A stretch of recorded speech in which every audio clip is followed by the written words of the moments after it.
Syederalun, seorang ibu muda di Cianjur sedang menggendong bayinya, tiba-tiba menerjang nenek berinisial I hingga tersungkur dan menderita luka-luka.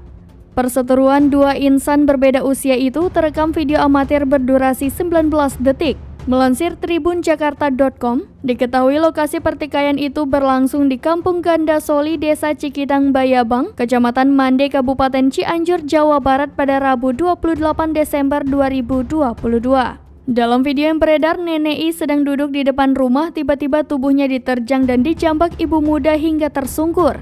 Ibu muda yang berbuat tidak pantas tersebut adalah orang dekat si nenek, statusnya sebagai istri cucu Nenek I. Wiwi bercerita, neneknya mengalami sejumlah luka usai diterjang pelaku hingga harus dibawa ke klinik. Ia melanjutkan hingga kini neneknya masih mengeluhkan pusing. Sang nenek selama ini telah menasehati istri cucunya itu untuk menjadi wanita ulet telaten sebagai ibu rumah tangga. Sebelum perseteruan itu, sang nenek sedang mengobrol dengan tetangganya. Nenek I mengeluhkan sikap keseharian istri cucunya yang kerap meninggalkan kewajiban di rumah. Rupanya, istri cucu si nenek ini tidak pernah peduli dan bertanggung jawab sebagai seorang istri.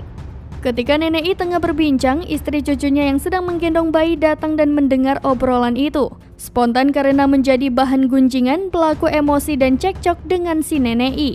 Setelah cekcok, korban sempat duduk di atas teras dan membiarkan pelaku sambil menggendong bayinya terus mengoceh. Di video tampak seorang wanita berkemeja putih mencoba menenangkan si ibu muda dan menjauhkannya dari si nenek. Alih-alih menjauh, tiba-tiba pelaku menerjang si nenek yang sedang duduk. Si pelaku menjambak dan setengah menyeret tubuh korban lalu menariknya hingga tersungkur. Wanita berkemeja putih pun tak mampu melerai si ibu yang kadung marah karena begitu tangkas dan energik. Sempat tetangga yang di dekat lokasi melerai pertengkaran nenek dan istri cucunya itu.